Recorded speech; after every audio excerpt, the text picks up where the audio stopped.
오늘은 이사야 개관 네 번째 시간입니다. 네 번째 시간. 이사야 얼마나 중요한 선지서인지 모릅니다. 말씀드린 것처럼 또 지난번에 살펴본 것처럼 사도 바울이 가장 많이 인용하는 구약의 선지서 가운데 하나가 이사야입니다. 이사야의 말씀. 여러분 마가복음에도 가면 마가복음 첫 장에 가면 이사야의 말씀과 말락의 말씀을 인용하거든요. 그러니까 이 이사야의 말씀은 구약 성경 가운데서도 선지서 가운데 제일 먼저 나오고 중요한 서신입니다. 중요한 책입니다. 뿐만 아니라 신약 성경에서도 아주 중요한 역할을 하고 있는 것이 이사야입니다. 오늘은 그 네 번째 시간으로 고난받는 종에 대한 이야기를 좀 더 살펴보도록 하겠습니다. 먼저 이사야의 구성, 우리가 몇 시간 살펴보고 있습니다만 여러분 다시 한번 살펴보겠습니다. 이사야, 여러분 저를 한번 쳐다봐 주시고요. 이제 다 기억하실 수 있겠지요. 이사야는 크게 몇 부분으로 되어 있습니까?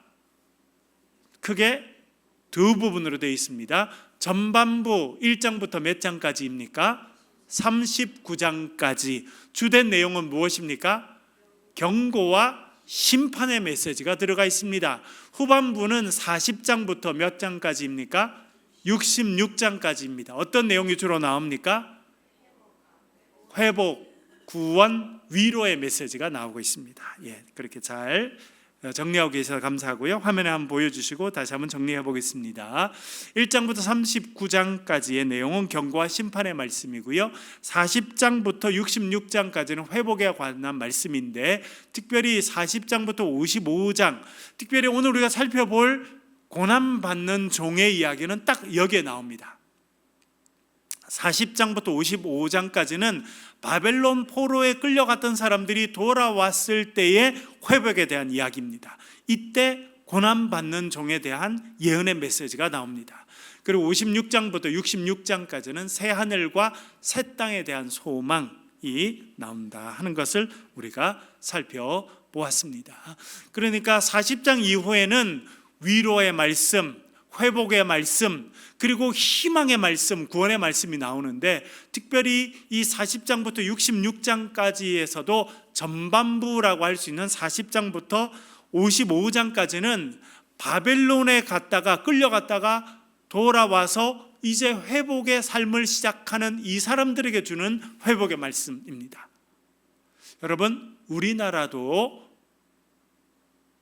포로 생활과 같은 답답하고 억울한 시간을 가진 적이 있습니까? 없습니까? 역사에서 있었죠. 대표적으로 언제입니까?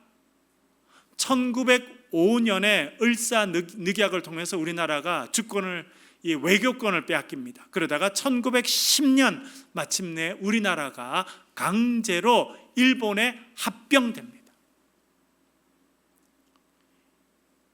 이 1910년부터 일본이 미국에 항복을 하는 1945년까지, 그러니까 1900년 초반부터 1945년까지가 일본의 전성기입니다.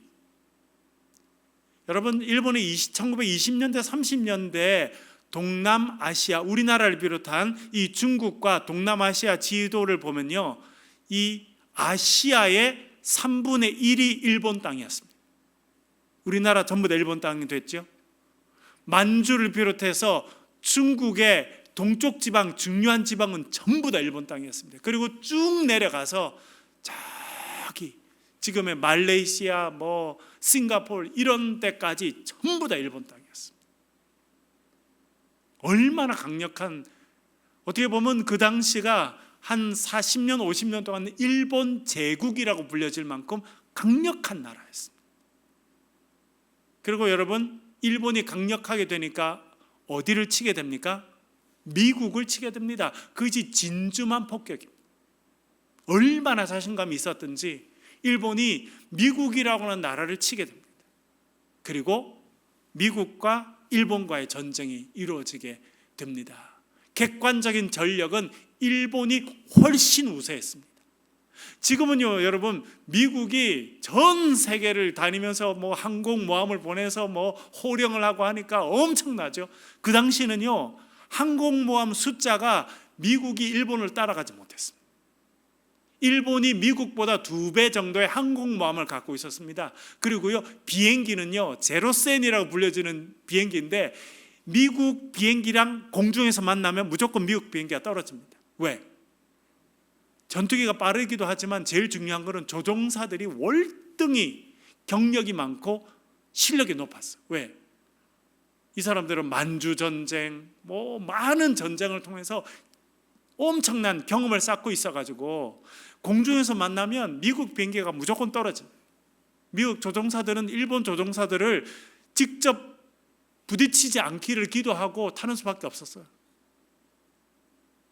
그런데 미드웨이 전장에서 정말 하나님의 은혜로 역전이 되는 바람에 일본이 꺾이게 되고 일본이 이제 패망의 자리까지 가게 됩니다. 그래서 1945년 8월 15일 날 천황, 정말 일왕이죠. 일본 황제를 스스로 천황이라고 불렀는데, 왜냐하면 중국의 왕을 천황이라고 불렀잖아요, 그렇죠?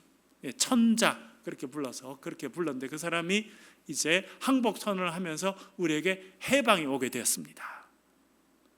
물론 독립군들이 수십 년 동안 만주와 상하이를 중심으로 해서 엄청나게 독립운동을 했습니다. 그것도 중요한 역할을 하게 됐지만 결국 우리나라의 해방은 미군이 와서 일본 땅을 치게 되고 그 미군을 당하지 못했던 일본 사람들이 항복을 선언함으로 우리의 독립이 오게 됩니다. 그렇게 독립만세를 부르고 온 삼천리 방방곳곳에서 기쁨의 시간이 싹 지나가고 난 다음에 어떤 시대가 왔습니까? 완전히 혼란스러운 시대가 왔습니다. 북한 쪽은 소련이 다스립니다. 남한 38선 이남에는 미군 군정이 와서 다스리게 됩니다. 그래서 우리나라가 남북으로 나눠지는 고통을 겪게 됩니다. 그리고 사회가 얼마나 혼란스러운지 모릅니다. 미군 군정이 38선 이남 지역을 이렇게 통치를 하게 되는데 국민들 의식 조사를 했습니다. 국민들이 뭘 원하는지. 크게 나누면 민주주의를 원하는지 공산주의를 원하는지. 우리나라 국민의 60% 이상은 공산주의를 원한다고 이야기했습니다. 그래서 민주진영, 공산진영으로 나눠서 엄청난 갈등과 싸움을 했던 것이 해방 이후에 우리나라의 상황이었습니다. 남북으로 갈라진 정도뿐만 아니라 남한도요, 남쪽에서도 공산주의를 따른 사람과 민주주의를 따른 사람, 개방을 해야 된다는 사람, 민족주의를 지켜야 된다는 사람이 4분 오열해서 엄청난 갈등을 겪었던 데가 해방 이후입니다. 무슨 말씀을 드리려고 제가 이렇게 설명을 오래 드렸냐면 이스라엘 백성들이 바벨론에 끌려갔다가 돌아오게 됩니다. 주전 538년 돌아오게 됩니다. 끌려갔던 왕족들, 귀족들, 서기관들, 남유다의 똑똑했던 사람들은 다 끌려갔거든요. 그 사람들이 소수였지만 가장 엘리트 그룹들이 바벨론에 끌려간 겁니다. 그러다가 이제 그 사람들이 돌아오게 됐습니다. 갈등이 있었겠습니까? 없었겠습니까? 주전 586년에 엘리트들이 다 끌려가고 남은 사람들이 갈등 가운데 싸우다가 살았습니다. 그리고 한 50년쯤 지나서 끌려갔던 엘리트들이 다시 다 돌아오게 됩니다. 그러면 여기 남아있던 사람들은 우리 제사장님들, 서기관님들, 왕족님들, 귀족님들 수고하셨습니다. 할렐루야, 환영합니다 했겠습니까? 그러지 않았습니다. 당신들 다 끌려가고 우리는 얼마나 처참히 살았는지 아느냐. 그 분노와 원망이 있었습니다. 또 끌려갔던 사람들은 돌아오면서 어떤 마음이 들었겠습니까? 엄청난 기대를 하고 왔겠지요. 야, 예루살렘, 우리가 그 영광을 다시 회복하리라 딱 돌아왔지만 현실은 어땠습니까, 여러분? 성전 다 무너져 있죠. 예루살렘 성 전체가 다 파괴되어 있죠. 사람들은 패배의식 가운데 있죠. 그리고 고생하고 돌아온 이 엘리트 그룹을 환영하지 않습니다. 이 갈등과 번민과 이 고통이 어마어마한, 그런 혼란의 시대를 지나가게 됐습니다. 그래서 그 시대를 위해서 주어진 말씀이 지금 이사야 40장부터 55장까지의 말씀입니다. 그런데 여기서 특별히 강조하고 있는 것이 있습니다. 몇 가지를 강조하는데 그 중에 하나가 위로하라는 것입니다. 여러분, 이사야 40장 1절 말씀 우리 지난번에 살펴보았죠. 이사야 40장 1절 말씀, 후반기 이사야의 첫 번째 말씀 무엇입니까? 너희는 뭐하라? 너희는 위로하라. 내 백성을 위로하라. 혼란의 시대에 가장 중요한 것은요, 위로하는 것입니다. 근데 누가 위로합니까? 하나님께서 하나님의 사람을 통해서 상처받은 자를 위로하시는 것입니다. 그것이 가장 먼저 주어진 메시지였습니다. 위로하라. 여러분 위로 안 받아도 괜찮습니까? 살아보니까 위로 안 받아도 괜찮던가요? 위로를 계속 받아야 되던가요? 계속 위로를 받고 싶고 또 받아야 살아갈 수 있습니다. 위로의 말씀. 그래서 너희는 위로하라라고 하는 말씀을 먼저 선포하고 있습니다. 그리고 하나님께서 위로하시는 방식에 대해서 이야기하는데 그 위로하시는 방식 가운데 가장 중요한 것이 희망의 메시지를 주시는 것입니다. 여러분, 희망이 없으면요, 살아갈 수가 없어요. 당장 먹을 빵이 없어도요, 내일의 희망이 있으면 살아갈 수 있습니다. 그러나 지금 배불리 먹지만 내일 인류가 망할 거다 생각하면 사람들이 살아가기가 어렵습니다. 그래서 이사야 40장 이후의 말씀은 위로의 말씀이고요, 희망의 말씀이고 구원의 말씀입니다. 그 말씀이 참 많은데 그 중에 특별한 말씀이 고난받는 종의 노래라는 것입니다. 그 부분을 오늘 구체적으로 살펴볼게요. 두 번째 보면 고난받는 종의 노래가 있는데 42장에 나오고요, 49장에 나오고 50장에 나오고 52장, 이렇게 네 번의 고난받는 종의 이야기가 나오고 있습니다. 그러면 고난받는 종은 누군지 한번 살펴보겠습니다. 누구자라는 것입니까? 크게 두 가지로 생각해 볼 수 있겠습니다. 첫 번째는요, 남은 자입니다. 이사야 6장부터 나오는, 그리고 우리가 지난번에 설교사에 살펴보았던 이사야 10장에 나오는 남은 자가 돌아올 것이다 라고 할 때 그 남은 자, 여러분 어떤 사람이 남은 자입니까? 시대의 흐름을 따라가는 자들이 아니라 시대가 혼란스럽고 사람들이 불안해하고 이쪽으로 가야 된다, 저쪽으로 가야 된다, 주식이다 투자해야 된다, 금을 사야 된다, 아파트를 사야 된다, 이렇게 하는 시대에, 그런 시대에 흘러가는 것이 아니라, 시대의 흐름이 아니라 오직 하나님을 바라보고 하나님의 말씀을 묵상하고 하나님의 뜻에 순종하는 사람들을 남은 자라고 이야기합니다. 여러분, 지난번에 설교할 때도 말씀드렸습니다만 남은 자라고 하는 것이 이제 이사야 때부터 본격적으로 등장합니다. 그것은 무엇이냐면 하나님께서 이스라엘의 모든 백성을 통해서 역사하시는 것이 아니라 선택하신 남은 자를 통해서 위로도 하시고 구원의 역사도 이루시고 더 큰 세상을 구원하는 역사도 하나님께서 이제 남은 자를 통해서 하시겠다, 그렇게 말씀하고 있는 것입니다. 그래서 이 고난받는 종의 노래에 나오는 고난받는 종은 누구냐? 이사야가 선언했던 남은 자라고 하는 것이구나, 그렇게 생각해 볼 수 있겠습니다. 두 번째는 메시아입니다. 메시아. 신약 성경의 예수 그리스도, 메시아로 오신 분이시죠. 이제 이때 이후로 어떤 사상이 커지냐면 메시아 사상입니다. 메시아. 이 앞에 이거 좀 꺼주세요. 이렇게 히터. 메시아.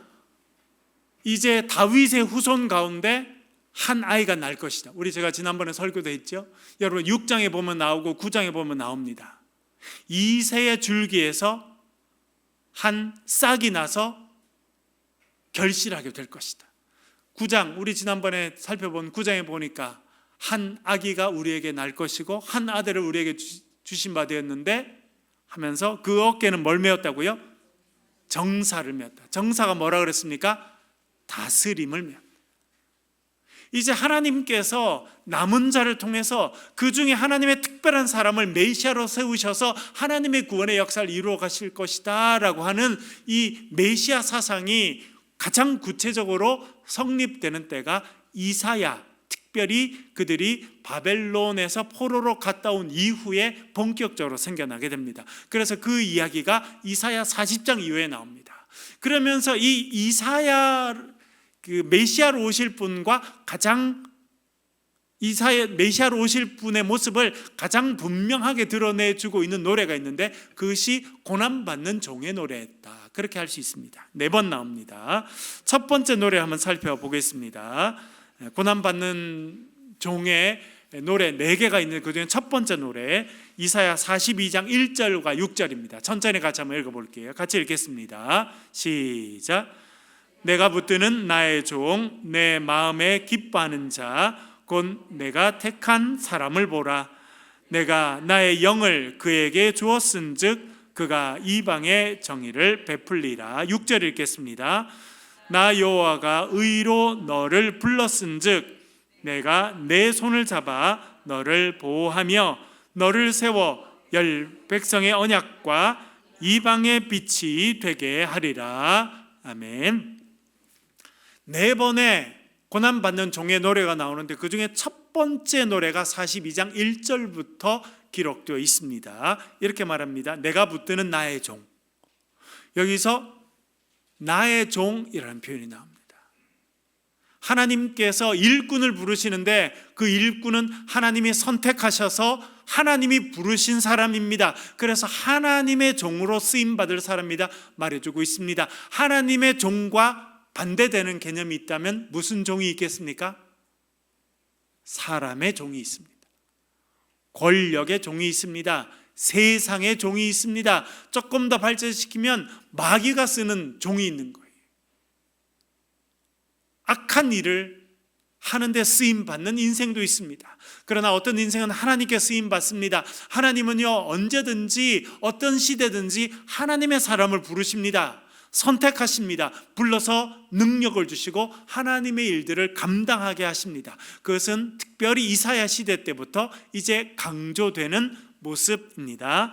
나의 종, 내가 붙드는 나의 종, 내 마음에 기뻐하는 자, 곧 내가 택한 사람을 보라. 여러 가지 이야기를 하고 있죠, 여러분. 이 종은 하나님의 종이고 하나님께서 붙드시는 사람이고 하나님께서 기뻐하시는 사람이고 하나님께서 택하신 사람이다. 다시 정리하면 하나님께서 선택하셔서 부르셔서 사용하시고 붙잡아 주시는 사람, 하나님 기뻐하시는 일을 하는 사람을 고난받는 종이다. 그렇게 말할 수 있겠습니다. 여러분, 우리가 지난 시간에 이사야 43장 말씀을 우리가 한번 읽어보았죠. 제가 한번 읽어볼게요. 야곱아, 너를 창조하신 여호와께서 지금 말씀하시느니라. 이스라엘아, 너를 지으신 이가 말씀하시느니라. 너는 두려워하지 말라. 내가 너를 구속하였고 내가 너를 지명하여 불렀나니 너는 내 것이다. 이 말씀과 연결되어 있습니다. 하나님의 종은요, 하나님께서 지명하여 불러서 세워주신 사람이 하나님의 종이라는 것입니다. 여러분, 하나님은요 어떤 사람을 부르실까요? 공부 많이 한 사람입니까? 돈이 많은 사람입니까? 권력이 큰 사람입니까? 여러분, 하나님 쓰시는 사람은요 참 다양합니다. 예를 들어 이스라엘 백성들이 바벨론에 끌려갔는데 바벨론에서 돌아올 때 하나님이 쓰신 사람이 있죠. 그 사람이 누구였습니까? 고레스라고 하는 왕입니다. 바벨론을 무너뜨리고 페르시아 제국이라고 하는 거대한 제국을 세운 왕 고레스를 하나님이 사용하십니다. 세상의 권력자도 하나님이 사용하시는 거죠.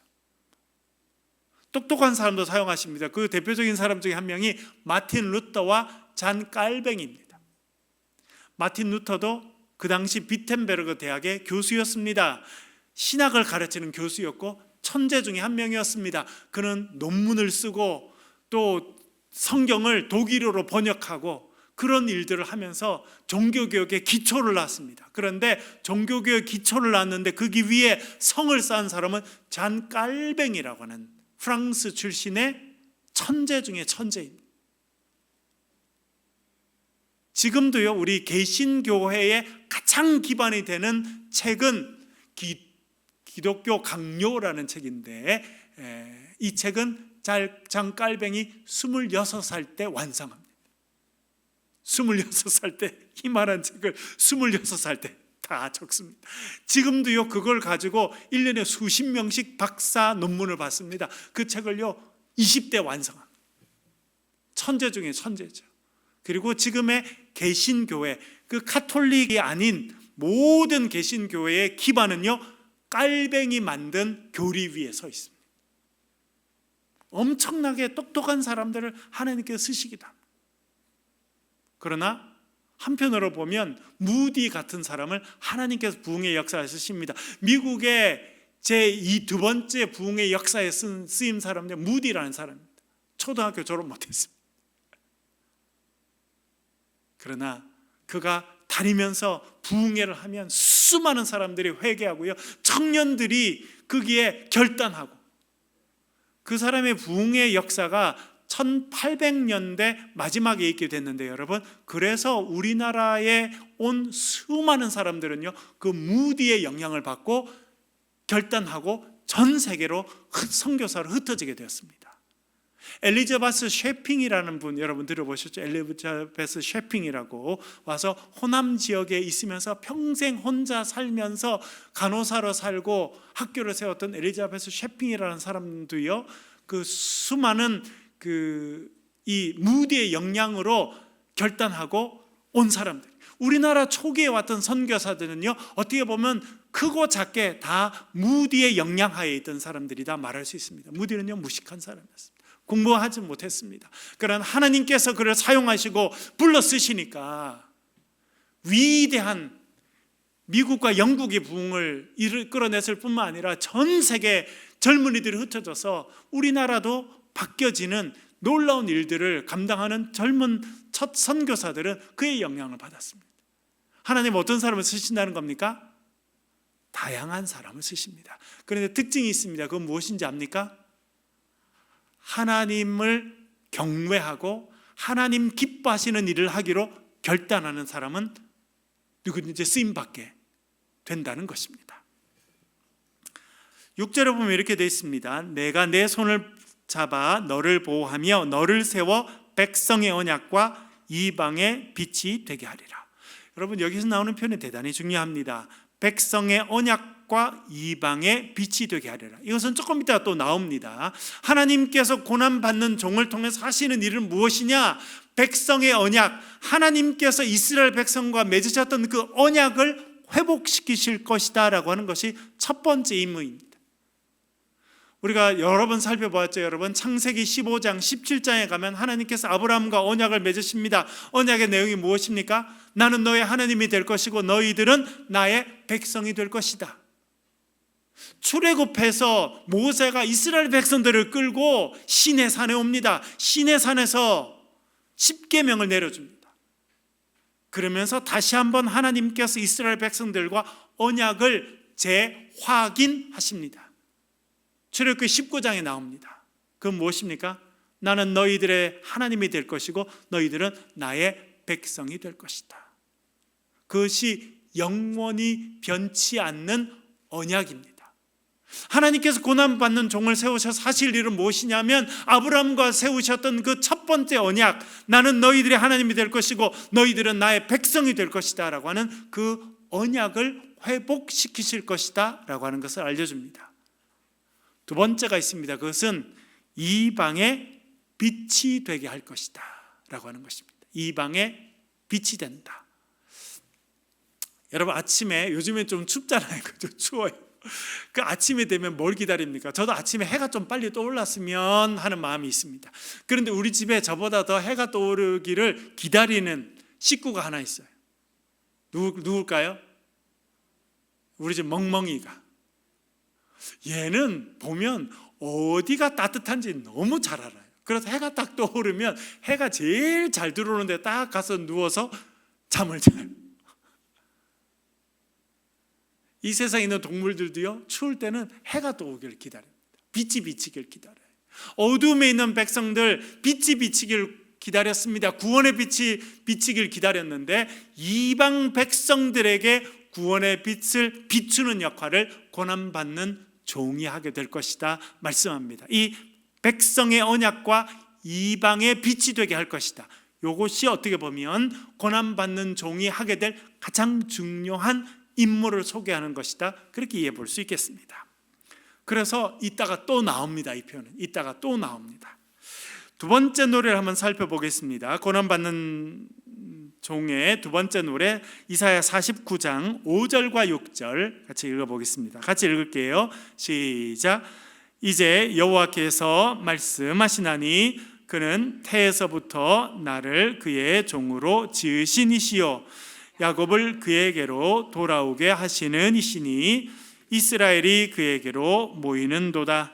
그러므로 내가 여호와 보시기에 영화롭게 되었으며 나의 하나님은 나의 힘이 되셨도다. 그가 이르되 내가 나의 종이 되어 야곱의 지파들을 일으키며 이스라엘 중에 보존된 자를 돌아오게 할 것은 매우 쉬운 일이라. 내가 또 너를 이방의 빛으로 삼아 나의 구원을 베풀어 땅끝까지 이르게 하리라. 아멘. 49장에는 두 번째 고난받는 종의 노래가 나옵니다. 이렇게 말합니다. 그가 나를 태에서부터 그의 종으로 지으셨다.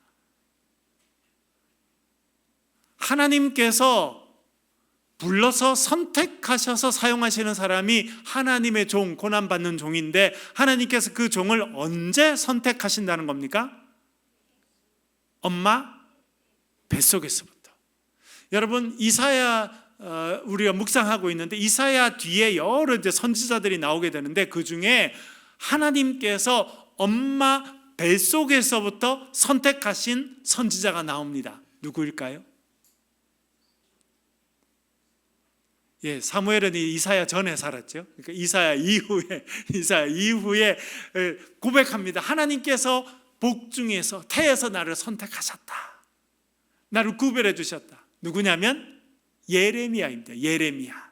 우리 예레미야 나오면 예레미야 1장에 보면 예레미야가 고백합니다. 하나님께서 복중에서부터 나를 선택하시고 나를 성별해 세우셨다. 그런데 여러분 신약 성경에 가면 한 사람이 내가 깨닫고 보니까 하나님께서 나를 엄마의 뱃속에서부터 선택하셨구나 고백하는 사람이 나옵니다. 누구일까요? 사도 바울입니다. 갈라디아 1장에 보면 하나님께서 나를 복중에 선택하셨다라고 하는 표현이 나옵니다. 그러니까 여러분 그 표현들은 전부 다 여기 금방 나오는 이사야 49장 5절의 내용에 근거하고 있습니다. 하나님께서 사용하시는 하나님의 종은 모든 경우는 아닙니다만 어떤 경우든 하나님께서 언제부터 선택하신다고요? 엄마의 뱃속에서부터 선택하신다. 그렇게 말해주고 있습니다. 또 5절 후반절에 보면 이렇게 말하죠. 그러므로 내가 여호와 보시기에 영화롭게 되었으며 나의 하나님은 나의 힘이 되셨도다. 익숙하죠 여러분? 하나님이 나의 힘이시다 고백했던 사람이 있었죠. 누구였습니까? 나의 힘이 되신 여호와여 내가 주를 사랑합니다. 그런 찬양이 있었는데요. 나의 힘이 되신 여호와여 내가 주를 사랑합니다. 누구 고백입니까? 다윗의 고백입니다. 시편 18편 1절에 보면 나의 힘이신 여호와여 내가 주를 사랑합니다. 여기에 보면 우리가 또 쓰임받는 사람의 특징 중에 하나를 알 수 있습니다. 그것은 무엇이라는 것입니까? 무엇을 힘으로 삼는다는 것입니까? 지식도 아니고 세상의 권력도 아니고 물질도 아니고 하나님만이 나의 힘이시고 나의 능력이십니다. 고백하는 사람이 쓰임받는 고난받는 종으로 쓰임받게 된다. 우리 이해해 볼 수 있겠습니다. 6절에 보면 이렇게 말합니다. 이스라엘 중에 보존된 자를 돌아오게 할 것은 매우 쉬운 일이라. 이스라엘 가운데 보존된 자, 다른 말로 하면 남은 자가 하나님께 돌아오게 하는 일을 감당할 것이다 말합니다. 그리고 6절 제일 마지막에 보면 금방 아까 살펴보았던 표현이 또 나오죠. 너를 이방의 빛으로 삼아 나의 구원을 베풀어 땅끝까지 이르게 하리라. 이방의 빛으로 삼을 것이다. 그러니까 어두움 가운데 있는 백성들, 하나님을 알지는 못하는 백성들에게 하나님의 생명의 빛을, 구원의 빛을, 영광의 빛을 비추어서 그들이 하나님께 돌아오게 하는 역할을 하게 될 것이다 말씀하고 있습니다. 여러분, 오늘 아침에 복음 노트는 이사야 42장 43장 우리가 묵상했죠. 제가 묵상하고 올려드린 말씀 여러분 들으셨죠? 이사야 43장 12절도 그렇고 21절에도 보니까 뭐가 나옵니까? 특별히 21절, 이 백성은 내가 나를 위하여 지었나니 나의 찬송을 부르게 하려 합니다. 여러분, 그 앞에 7절에 보니까 뭐라고 되어 있습니까? 이 백성은 나의 영광을 위해서 만들었다, 그런 표현이 나오죠. 그렇죠? 예, 똑같이 연결되어 있습니다.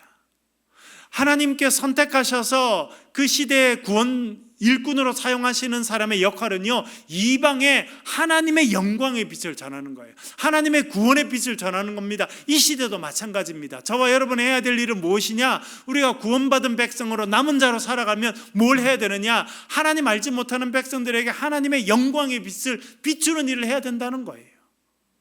그것이 여기서 말씀하는 것입니다. 세 번째 노래 50장 4절과 8절 한번 읽어보겠습니다. 같이 읽겠습니다. 시작. 주 여호와께서 학자들의 혀를 내게 주사 나로 곤고한 자를 말로 어떻게 도와줄 줄을 알게 하시고 아침마다 깨우치시되 나의 귀를 깨우치사 학자들 같이 알아듣게 하시도다. 나를 의롭게 하시는 이가 가까이 계시니 나와 다툴 자가 누구냐? 나와 함께 설지어다. 나의 대적이 누구냐? 내게 가까이 나올지어다. 아멘. 특징적인 표현이 나오죠. 하나님께서 뭘 주신다고 말씀하십니까? 하나님께서 선택해서 세우신 사람에게 학자의 혀를 주신다. 그러니까 뭘 잘할 거라는 겁니까? 이 사람은 말을 아주 지혜롭게 잘할 거라. 여러분, 우리 잠언 살펴보았잖아요.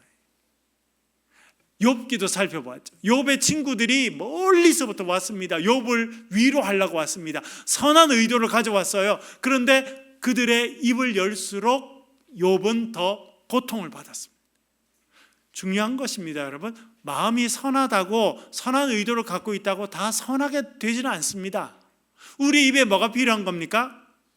지혜가 필요하고 하나님 주시는 말씀이 우리의 입에야 있어야 우리가 위로하는 자가 되고 하나님의 영광을 비추는 자가 된다는 것입니다. 그래서 여기서 학자의 혀를 주셨다, 그렇게 말씀합니다. 그 뒤에 보면 나의 귀를 깨우치사 학자들 같이 알아듣게 하시도다.